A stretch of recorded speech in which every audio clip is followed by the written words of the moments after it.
ESB, plein d'énergie. Notre vision est de créer, avec nos clientes et clients, un avenir énergétique durable, dans lequel nos enfants et nos petits-enfants auront une bonne qualité de vie. En l'occurrence, nous avons identifié des sources d'énergie neutres en carbone pour Bienne.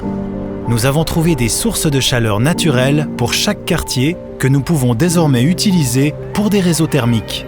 Autour du lac, par exemple, nous tirons la chaleur du lac, tandis que dans les quartiers est de la ville, nous utilisons la chaleur de la nappe phréatique. Qu'est-ce qu'un réseau thermique ? L'idée est de fournir de la chaleur à tous les bâtiments raccordés à un réseau de conduite de façon centralisée. Ce système permet de mettre à profit des sources de chaleur qui ne seraient pas accessibles aux particuliers. Toutes les parties intéressées à utiliser ces sources de chaleur centralisées peuvent se raccorder au réseau. Immeubles résidentiels, écoles, centres de sport ou même des complexes d'entreprises ou quartiers entiers peuvent profiter des sources de chaleur centralisées. Le choix des sources de chaleur se fait très attentivement. Elles doivent être durables et neutres en carbone.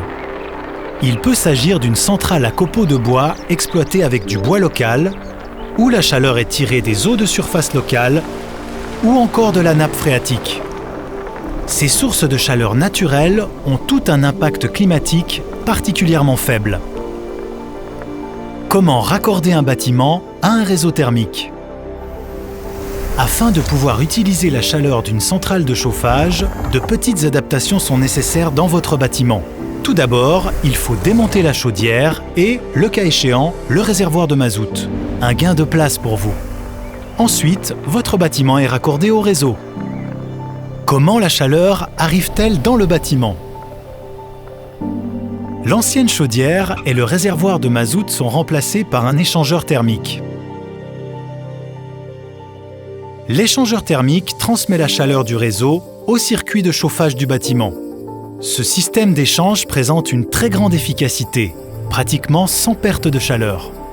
Une fois l'échangeur installé, la chaleur est distribuée dans l'ensemble du bâtiment à travers les conduites existantes. Quels sont les avantages d'un réseau thermique ? Les avantages sont évidents. Non seulement vous vous chauffez de façon écologique, mais en plus, ce système garantit une stabilité des prix, car il est pour la plus grande partie indépendant des fluctuations des cours internationaux du mazout et du gaz. Vous gagnez de la place, car le bâtiment ne nécessite plus ni de chaudière ou de réservoir de mazout, ni de cheminée. Le réseau thermique fournit de la chaleur en continuité, quel que soit le moment auquel vous en avez besoin. De plus, il ne requiert pas d'entretien de la part du client. Quand et comment puis-je bénéficier d'un réseau thermique ? Veuillez consulter notre site web où vous trouverez des renseignements au sujet des projets d'établissement dans chaque quartier biennois. Contactez-nous, nous vous conseillerons avec plaisir. Votre ESB, Énergie Service Bienne.